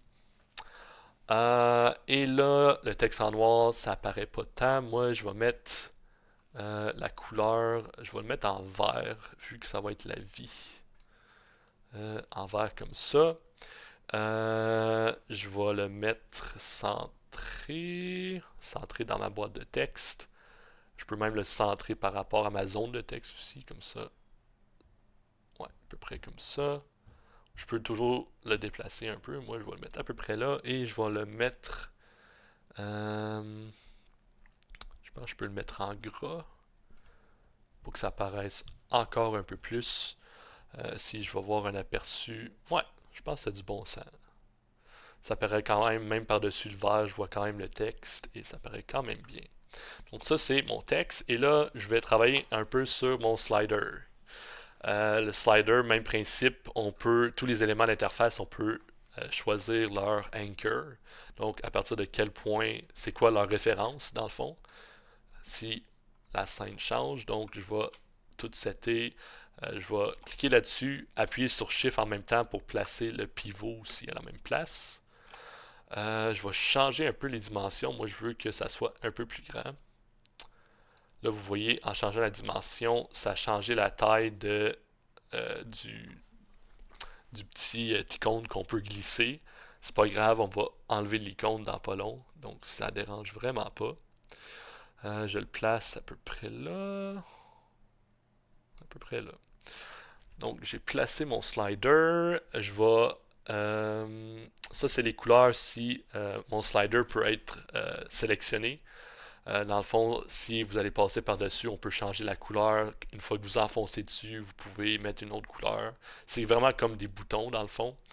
Nous, par contre, on va dire, ben, on ne veut pas interagir avec ce slider-là. Donc, on va décocher la case Interactable. vu qu'il n'y a pas besoin d'interagir, on peut enlever les transitions. Et il n'y a pas de navigation non plus. On ne peut pas appuyer sur Tab, admettons, pour changer la navigation. Donc on peut enlever ça aussi. On peut changer, dans le fond, la direction vers laquelle ça se remplit. Donc de gauche à droite, ou de droite à gauche, ou de haut en bas, ce qui est quand même pas pire. La valeur minimale, maximale. Euh, Normalement, on essaie de laisser ça entre 0 et 1, mais vous pourriez peut-être mettre le nombre de points de vie exact de votre joueur. Mais en général, on laisse une valeur entre 0 et 1, puis on va passer un pourcentage. Et on peut le remplir un peu, voir à quoi ça ressemble. Ouais, il va falloir changer la couleur, parce que là, en ce moment, c'est une couleur blanche. Mais la couleur, c'est dans un objet enfant. Donc, un slider, c'est un objet un peu plus complexe, parce que dans le fond, il y a un arrière-plan puis un avant-plan. L'arrière-plan, d'habitude, c'est en blanc ou en couleur plus pâle. Puis le fill area, c'est un avant-plan, dans le fond, qui change de taille et qui va avoir une couleur normalement. Ouais, le fill ici, qui est la couleur. Là, on va déjà enlever le handle. On n'a plus besoin de ça vu qu'on n'interagit plus avec le slider. Donc, on va essayer de simplifier ça au bout. Le background, il est quand même bien placé, on laisse ça de même. Puis le fill area, on va changer dans le fond la couleur pour le même vert qu'on avait pour la vie. Donc là, on peut voir, on voit déjà ma barre de vie est à moitié remplie en ce moment. Ben, à peu près à moitié. On peut voir la couleur. Puis si je reviens sur mon slider et que je change, on voit la vie monter et descendre. Là, on voit il y a un petit bug, si on veut, vu qu'on a enlevé le petit icône qu'on pouvait cliquer dessus. Ben, en dessous du petit icône, il y avait un espace vide. Donc, pour corriger ce petit bug visuel-là, on va revenir sur le fill area et on va enlever, dans le fond, il y a du padding un peu, ou des margins à gauche et à droite. Donc, on voit il y a une margin de 15 qui est justement la distance, le petit lousse qu'on a ici. Donc moi je vais le mettre à 0 et on voit que ça prend la barre au complet et je peux mettre 0 à gauche aussi, ça devrait être pas pire. Ok, il y a des moins 5, je sais pas pourquoi il y a des moins 5, on va mettre des 0 partout pour être sûr qu'ils prennent tout l'espace disponible. Et ça, c'est déjà à 0. Parfait.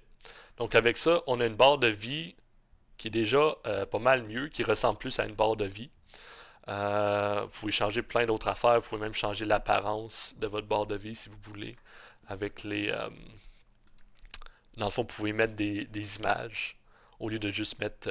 ça, c'est l'image de base de Unity, mais vous pourriez mettre votre propre style de barre de progression si vous êtes un artiste. Mais je pense pour la plupart de vous, vous n'êtes pas, donc on va travailler avec ce que Unity nous donne de base. Et on va replacer, ouais, on va essayer de coller ça à terre. À peu près là. Bon, on a notre vie, et si on revient dans le Game View, ça a l'air pas pire, je trouve. Par contre, juste un dernier petit truc pour le canevas. Si on va voir sur le canevas, on peut voir le UI Scale Mode. Là, en ce moment, c'est un Constant Pixel Size. Si vous voulez avoir une fenêtre qui est responsive, où la taille des éléments change, important de sélectionner Scale with Screen Size. Parce que sinon, le UI va garder tout le temps une taille constante, peu importe la dimension de votre écran. Donc, si vous avez un écran de télévision, ben, ma barre de vie va seulement avoir 150 pixels de large, ce qui est vraiment pas gros.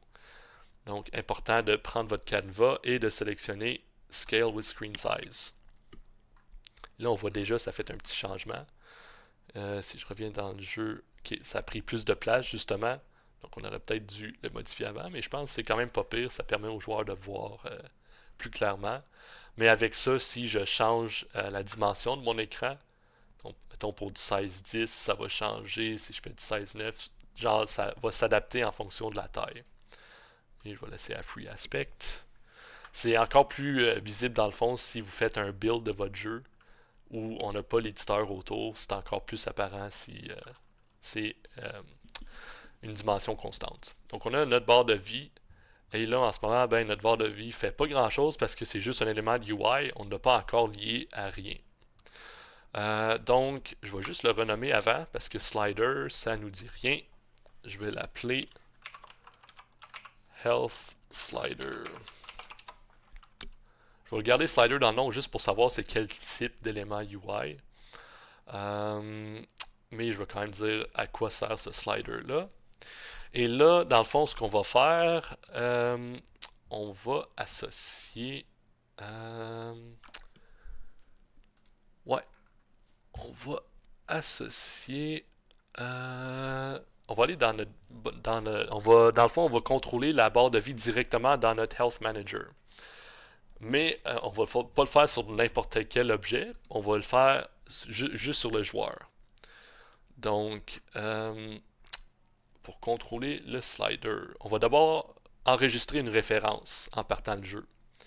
Donc, comme on a fait avec tous les autres objets, on va ajouter la fonction awake, qui est la fonction appelée au moment où le script est ajouté à l'objet. Ok, j'ai mis S. Donc, on a notre fonction awake.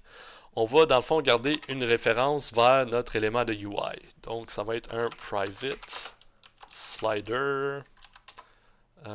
Et on voit, là, j'ai de l'autocomplétion. Ça fait que dès que j'ai sélectionné slider, ça l'a rajouté un using en haut ici. Mais si vous n'avez pas d'autocomplétion, ça va être important de rajouter le using Unity Engine.ui pour pouvoir enregistrer des références slider. Et je vais l'appeler Health Slider. Et je vais le mettre à nul en partant pour éviter les avertissements. Donc avec ça, on a notre Health Slider. Et dans le Awake, dans le fond, je vais parler tantôt qu'on pouvait utiliser les tags pour trouver des objets dans la scène. On va réutiliser les tags, mais pour vérifier si notre objet est un joueur. Donc on va dire if GameObject, qui est une référence vers l'objet qui contient un script, point compare tag, et on va aller voir c'est quoi le tag de mon objet. Et je vais checker si c'est le joueur. Bien sûr, les tags, c'est case sensitive, donc important de mettre les majuscules et de l'écrire exactement comme c'est écrit dans Unity. Et là, si on est sur un objet joueur, c'est juste à ce moment-là qu'on va aller chercher une référence vers notre barre de vie ou notre slider de vie. Donc, health slider va être égal à GameObject.find, vu qu'on va chercher avec le nom. Et on va faire un find du nom health slider. Je mets exactement le même nom que j'ai mis dans que j'ai nommé mon élément d'interface. Donc je l'ai appelé health slider avec H majuscule, S majuscule. Je mets exactement la même chose dans le nom. Et ça retourne un GameObject. Donc moi, je veux aller chercher sur ce GameObject-là. Je veux faire un getComponent slider. Parce que le slider, c'est un sous-élément, si je vais voir encore une fois dans la scène Unity. Le slider, c'est un component de mon objet. C'est là que je peux changer la valeur. Donc, et voilà, on a notre référence. Là, on a mis current health égale max health. On va s'assurer en partant que notre élément d'interface est bien à jour. Donc, comme j'ai dit tantôt, on va vérifier si le health slider a été associé. Parce que vu que je l'ai mis à nul, si je suis sur une tourelle, admettons, ben je ne veux pas mettre à jour l'interface. Donc, je vais faire if health slider. Je pourrais dire est égal à nul. Moi, je vais juste mettre if health slider qui fait la vérification automatiquement pour moi. Donc, si j'ai un health slider, ben health slider point health slider point value, je pense. Ouais, c'est point value, qui est la valeur de 0 à 1 en ce moment. Donc, il y a le min value et le max value. Vous voyez ici, je vais voir ici, je peux même changer ces valeurs-là. Je pourrais changer le max value pour être égal à la quantité maximale d'HP. Mais normalement, les sliders, on garde ça en 0 puis 1. Donc, je vais juste faire la value est égale à... là, ça va être un pourcentage. Donc, ça va être le current health, donc la vie courante, divisé par le max health. Ça va nous donner une valeur entre 0 et 1, un pourcentage. Et ça va mettre à jour mon interface. Et là, j'ai mis ça dans Start. Puis je veux que ça soit appelé aussi quand ça prend du dommage. Donc, ici, je vérifie si j'applique le dommage ou pas. Si j'applique le dommage, ben, tout de suite après, je vais vérifier j'ai-tu un élément d'interface à mettre à jour. Et si j'en ai un, ben, je le mets à jour. Là, j'ai un peu de code dupliqué. Éventuellement, on pourrait mettre ça dans une fonction update health slider pour éviter la duplication de code. Mais là, vu que c'est juste 2 fois, c'est pas la fin du monde. Et avec ça, si je reviens, dans le fond, on peut tester. On va déjà tester si je le mets à 0 en partant. Et que je pars mon jeu. On va voir qu'est-ce qui va arriver. Je vais juste sauvegarder ma scène avant. Donc, en partant, ma vie se fait mettre, l'interface se fait mettre à jour en partant, parce que ma vie est à 100 en partant. Et là, si j'approche, on voit quand je prends du dommage, ça met à jour ma vie et on le voit descendre à tous les coups que je prends du dommage. Donc, on a réussi à lier une interface. Donc, on voit il y a le projectile ne se rend pas jusqu'à mon joueur, mais c'est pas grave. On va peut-être augmenter le range éventuellement. Donc, on a une interface qui est liée à notre vie de joueur, ce qui est quand même vraiment cool, et qui se met à jour lorsque le joueur prend du dommage. Éventuellement, vous pourriez mettre un health slider au-dessus de la tête de votre joueur à la place ou par-dessus l'objet qui a une barre de vie. Ça pourrait peut-être être intéressant. Si vous êtes intéressé par ça, on pourrait peut-être voir ça une prochaine fois. Mais là, pour le moment, je vais juste checker le temps, 8h30. Je pense qu'on a le temps de faire le contrôleur de jeu, qui n'est pas vraiment long à faire. Ouais, on va peut-être commencer le contrôleur, on verra à quel point on va se rendre. Parce qu'il y a quand même un peu de logique à faire. Ouais, on va peut-être juste faire une partie du contrôleur à soir. En tout cas, fait qu'on a tout ça en place avant de se lancer là-dedans. Est-ce qu'il y a des questions, des commentaires? Ça va-tu toujours? Profiter de la transition pour prendre une gorgée d'eau. Ou peut-être que j'ai endormi tout le monde.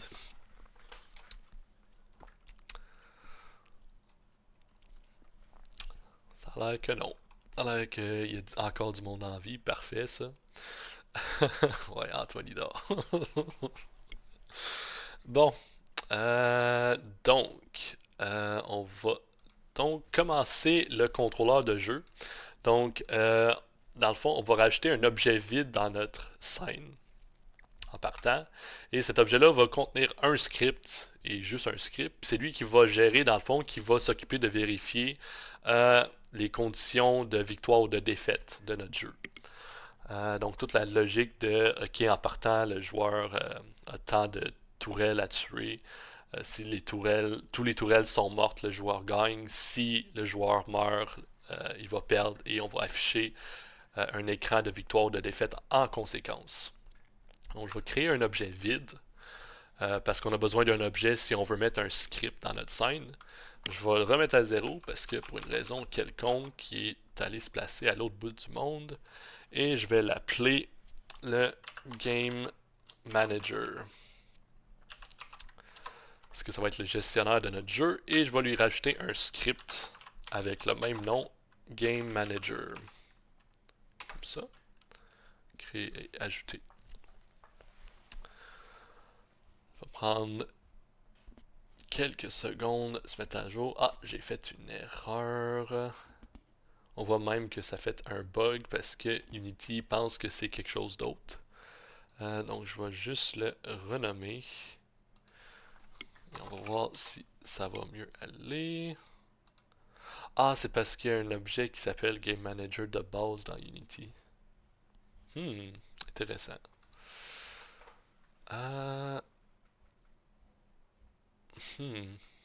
Je pense que c'est pour ça. J'ai peut-être aussi une erreur de... Si j'ouvre ça... Ouais, vu que je l'ai renommé là, je vais juste le renommer ici rapidement. Ça fait-tu régler?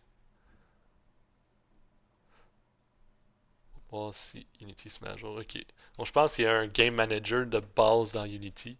C'est pour ça qu'il met le petit icône bizarre. C'est quand même un script, mais si vous voulez pas avoir l'icône bizarre, vous pouvez mettre un autre nom. Moi, ça me dérange pas. Je vais le garder avec cette icône-là. C'est quand même un script que je peux aller modifier. Oups. C'est juste l'icône est un peu différente. Mais moi, ça me dérange pas. Donc, j'ai mon Game Manager. Puis là, dans le fond, notre Game Manager va avoir besoin de quelques trucs. D'abord, il va avoir besoin d'une référence vers le joueur, parce qu'il va devoir vérifier si le joueur est en vie ou pas. Donc, on va créer une variable privée, GameObject PlayerTank, qu'on peut initialiser à nul, juste pour être sûr qu'on a de quoi à l'intérieur. On va avoir besoin aussi d'une autre variable pour compter le nombre de tourelles en vie. Donc on va déjà déclarer ça. Si vous voulez, vous pouvez le mettre sérialisé, mais moi je sais c'est juste une variable que j'ai besoin à l'interne. Ça va être un int parce que je sais que j'ai un nombre fixe. Ben un nombre, c'est pas des nombres à virgule, le nombre de tourelles. J'ai pas une tourelle et demie, j'ai juste des chiffres entiers. Et ça va être number enemy turrets. Comme ça, qui va être égal à 0 en partant. Et maintenant, je vais faire... Donc là, pour garder une référence vers le joueur, on va encore une fois faire notre bonne vieille méthode awake pour aller le chercher avant que le jeu commence. Et mon player tank, ça va être égal à...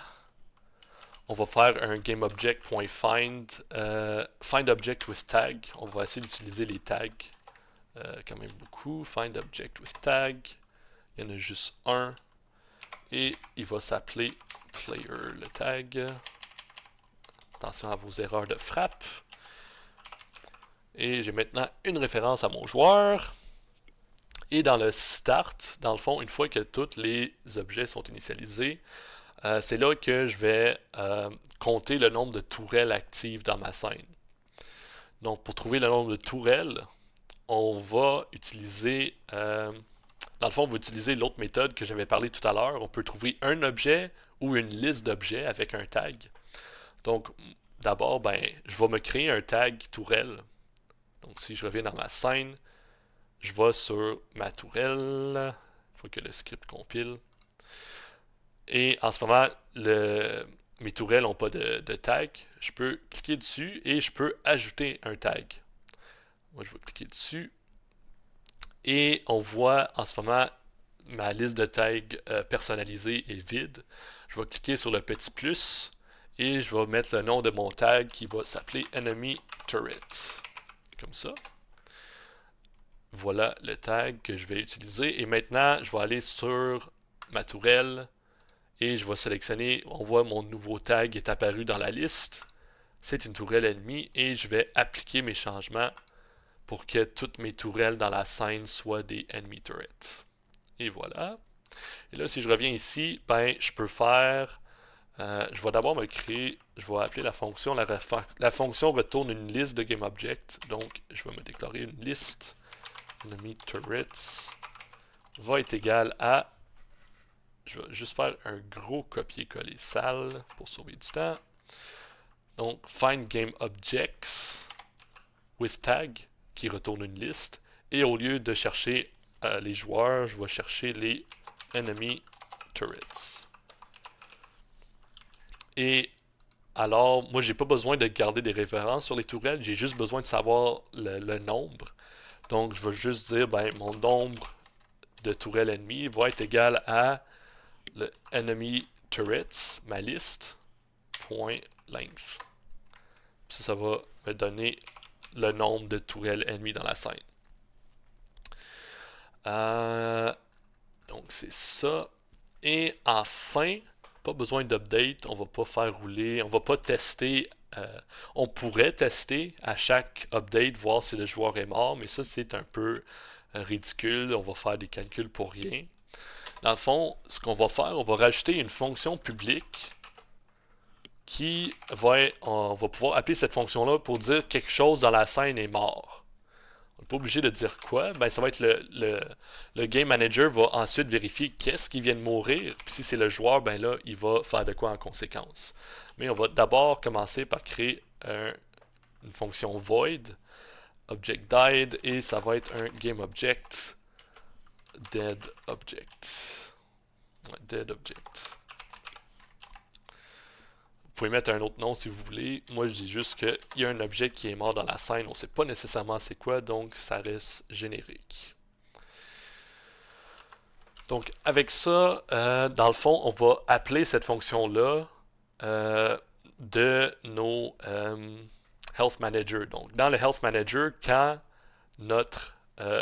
l'objet sur lequel se trouve notre script de vie meurt, on va trouver le game manager puis lui dire, ben, un joueur ou l'objet que je contrôlais vient de mourir.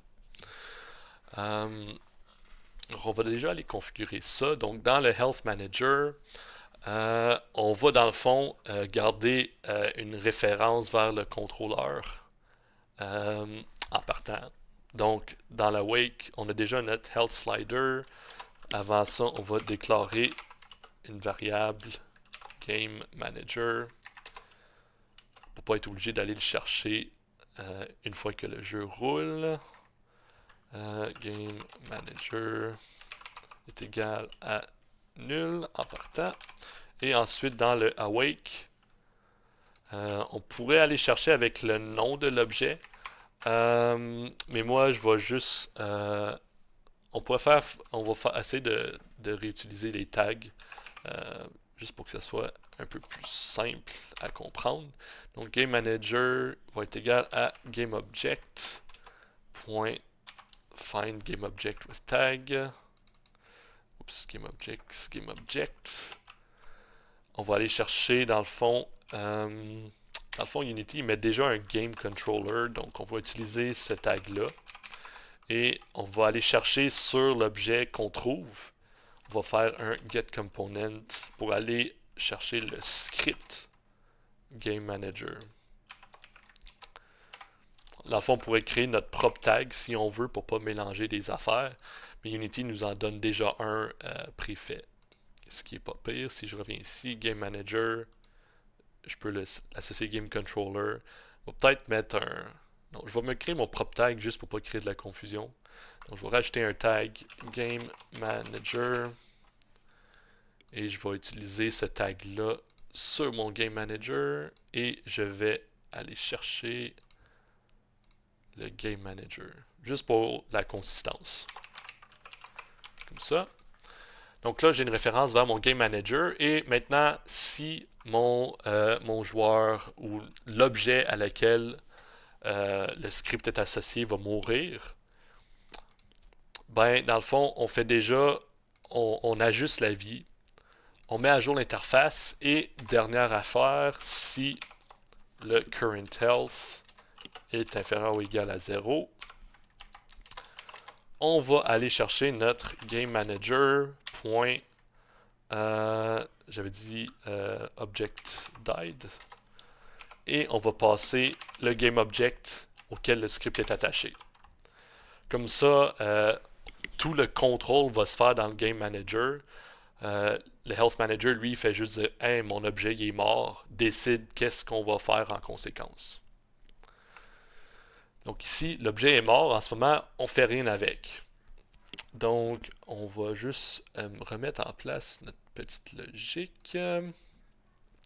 Donc, pour le moment, on a deux cas qui nous intéressent. Le cas où le GameObject est un joueur et le cas où l'objet est une tourelle ennemie. Donc, pour ça, on peut, encore une fois, utiliser nos tags. Donc, if deadObject.compareTag, si c'est le joueur,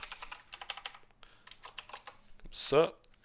Ben là, ce qu'on peut faire pour le moment, on n'a pas de. On n'a pas grand chose. On a-tu de quoi qui se passe? On n'a rien pour le moment. On pourrait déclencher la mort de notre tank. Pour le moment, on pourrait le mettre invisible ou le détruire, mais si on fait ça, ça va détruire la caméra. Donc on va juste. On va juste. On peut dans le fond. Un des trucs qu'on fait souvent en informatique, on va juste imprimer un message dans la console. Unity vient de rajouter un print. Dans le fond, on peut juste faire un print player died pour les tests pour le moment parce qu'on n'a rien vraiment qui se passe. On n'a pas encore mis d'effet de particules. Donc, on va peut-être juste désactiver le joueur, éventuellement désactiver le mesh, mais pas la caméra. Mais en tout cas, pour le moment, on va juste mettre un print. Et le else if, on va mettre un else if pour notre deuxième cas. Donc, deadObject.compareTag. On va vérifier si c'est un enemy turret. Et si c'est une tourelle ennemie, ben là, ce qu'on peut faire, on peut décrémenter le nombre de tourelles actifs. Donc, pour ça, on pourrait déjà, pour le moment, faire deadObject. Non, on pourrait faire destroy deadObject. On peut juste supprimer la tourelle pour le moment. Et on peut décrémenter le nombre d'ennemis restants. Donc, on peut faire number of enemy turrets. On peut juste faire, dans le fond, je sais pas si vous avez déjà vu ça, mais on peut faire number of turrets moins pour sauver du temps. Donc, on décrémente le nombre d'ennemis et on pourrait faire un print aussi pour dire une tourelle est morte. Player died, turret died. Et le dernier cas, donc j'ai mis un else if, donc le dernier else, donc tous les autres cas. Pour le moment, on n'a pas de comportement spécial, donc on va juste détruire l'objet. Puis ça, ce que ça va nous permettre de faire, ben je vais pouvoir mettre ce script, en mettant le script de health sur n'importe quoi. Si le joueur tire assez de fois sur cet objet-là, ben l'objet disparaît. Donc c'est quand même un truc le fun, donc c'est pour ça que j'ai mis le else. Et avec ça, si je pars mon jeu, je pourrais même faire un print pour savoir s'il a trouvé le bon nombre de tourelles. Donc, une fois qu'il a trouvé le nombre, on va faire un print de number enemy turrets. C'est quand même le fun, souvent, quand on débug du code, de juste faire des prints avec des variables pour savoir qu'est-ce qu'ils contiennent. Donc, si on part notre jeu, on va aller voir la console. Ah! Enemy turrets is not defined. Ah, j'ai fait une erreur de frappe, justement, ce que je disais de ne pas faire. Le tag ici n'existe pas. Dans le fond, j'ai appelé enemy turret, pas de S. Et Unity me l'a fait remarquer. Donc si je reviens dans Unity, je réessaye de partir. Donc on voit dans la console le chiffre 2. Donc il y a deux tourelles dans la scène. Si je vais voir la tourelle puis je le canarde, éventuellement, donc je viens de le tuer. Là on voit il y a... J'essaie encore d'y accéder. Je pense qu'il y a un petit bug. Ah, c'est que ton script qui shot ton player, il est, ouais, comme sur l'autre truc, faudrait que tu le descendes. Ouais. Ça, on va arranger ça sûrement demain parce qu'il se fait tard. Mais si je regarde, ok, ouais, vu qu'il a supprimé l'objet, ouais, ça c'est un truc de l'ordre dans lequel ça s'est fait. Donc il a supprimé l'objet avant de. Non, c'est juste vu qu'il a supprimé l'objet puis il y a eu une erreur, ça a arrêté le reste de l'exécution. C'est pour ça qu'il n'a pas imprimé le message. Hmm. Ouais, il va falloir qu'on réajuste un peu la hiérarchie de nos objets. Et pour ça, on peut peut-être faire ça tout de suite. Mais il faudrait que j'ouvre. Il faudrait que je check dans le fond l'autre projet que j'avais fait. Mais sinon, qu'est-ce qu'on pourrait Je suis faire? pas mal convaincu que si tu fais juste prendre le script que t'as mis au root de ton Fally Canon GG2, c'est là, si dans le préfab, tu pognes ce script-là puis tu le mets sur la tourelle en dessous, ça va pas bugger. Ouais, parce que lui, il garde une référence vers le turret. Puis le turret, si on disable le turret, on a détruit le turret même, c'est pour ça. Mais éventuellement, il faudrait supprimer l'objet au complet, pas juste le haut. Mais pour le moment, pour les besoins de la cause, on va essayer le copy component. Puis on va aller le mettre sur la tourelle directement. On peut faire clic droit, paste. Puis garder les références. Puis là, si on remonte ici, on l'enlève. Sauvegarde. On va appliquer nos changements. Et là, normalement, on devrait plus avoir de bug. Puis ça va juste être que la tourelle va disparaître en haut. Object reference. Ah, à cause du path. On va aller dans le turret controller. Parce que dans le turret controller, j'assumais que j'étais sur. euh, J'assumais que j'étais sur l'objet parent, mais là je suis rendu sur l'enfant, donc je peux juste trouver le spawn point directement. Puis la tourelle, c'est le transform directement. On va juste essayer de hotfix pour voir si ça marche. Mais normalement, demain, on va essayer d'arranger un peu l'architecture pour éviter ces genres de bugs-là. Ok, 2, puis là, si je tire dessus, il est content. Si je tire assez, là, j'ai mis beaucoup de vie. Ça se détruit, c'est parfait. Par contre, mon message, c'est pas imprimé. Ah, parce que. Enfin, c'est encore ton tag qui est pas à bonne place. Ouais. Ouais, c'est pour ça qu'on va. Ouais, parce que les sous-objets se font pas taguer.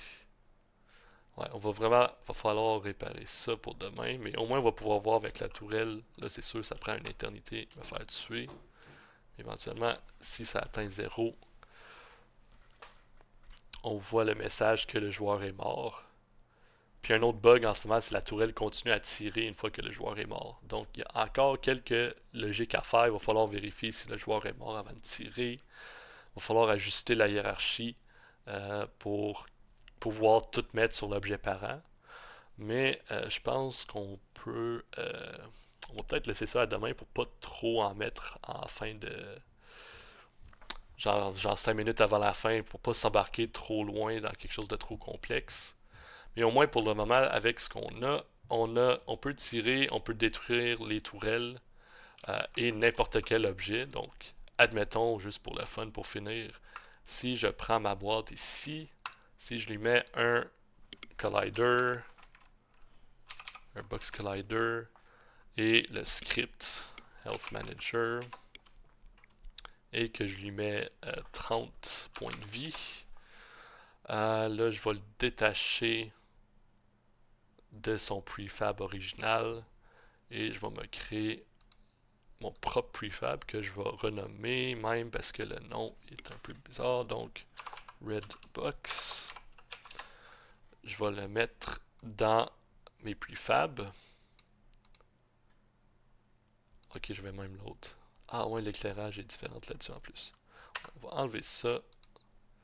Là, on voit j'ai supprimé le prefab, donc il n'a pas été content. Puis là, avec ça, mettons que je le déplace. Ouais, là, je suis dans ma scène. Je vais focuser sur la boîte. Si je le rapproche pour pas me faire tirer, mettons ici. Donc j'ai juste rajouté un Box Collider puis un Health Manager. Puis là, si je pars mon jeu, je peux tester la troisième condition. Donc si mes objets n'ont pas de tag, mais ils ont un truc de vie, après 3 coups, il disparaît. Ce qui est quand même pas pire. Donc notre script est réutilisable. On peut le mettre sur n'importe quel objet tant qu'il y a euh, une boîte de collision dessus. Le script va marcher. Et parler au game manager pour dire hey, mon objet est détruit. C'est toi qui gères qu'est-ce qui arrive dans ce cas-là. Donc c'est quand même le fun d'avoir des scripts réutilisables. C'est vraiment intéressant. Donc ça permet de prototyper très rapidement puis de mettre peut-être des peut-être c'est juste pour tester, mettre un script qui va gérer la destruction d'un objet. Donc on peut juste popper notre script dessus, puis par défaut, il se fait détruire complètement de la scène. Donc c'est vraiment facile de prototyper par la suite avec ça. Donc c'est ça. Donc sur ça, je pense qu'on va mettre fin à la session de ce soir. Et si vous êtes tous partants, ouais, je peux même le mettre sur le plancher, comme le dit Antoine, on pourrait tester pour le fun. Il y a déjà un collider. Si j'ajoute le Health Manager puis que je mets 20 d'HP parce que mes balles font 10 de dommages, puis que je tire 2 fois, tout disparaît puis je tombe à terre. Donc on peut faire plein de petits trucs le fun avec notre script de vie. Par contre, le mettre sur le plancher, c'est peut-être pas la meilleure idée. Donc on va l'enlever, mais on peut voir, on peut quand même s'amuser pas mal avec ces scripts-là. Donc, sur ça, on va mettre fin à la session de ce soir. Et si vous êtes partant, on va terminer le petit jeu, donc faire un menu et les effets de particules et régler nos petits bugs de root si on veut. On va essayer de régler ça demain si vous êtes partant. Vu que c'est la semaine de relâche. Mais sinon, ça va être la fin de la session de ce soir. La vidéo va être mise sur YouTube demain dans la journée. Et sinon, bonne fin de soirée à vous. Je vais mettre fin à l'enregistrement.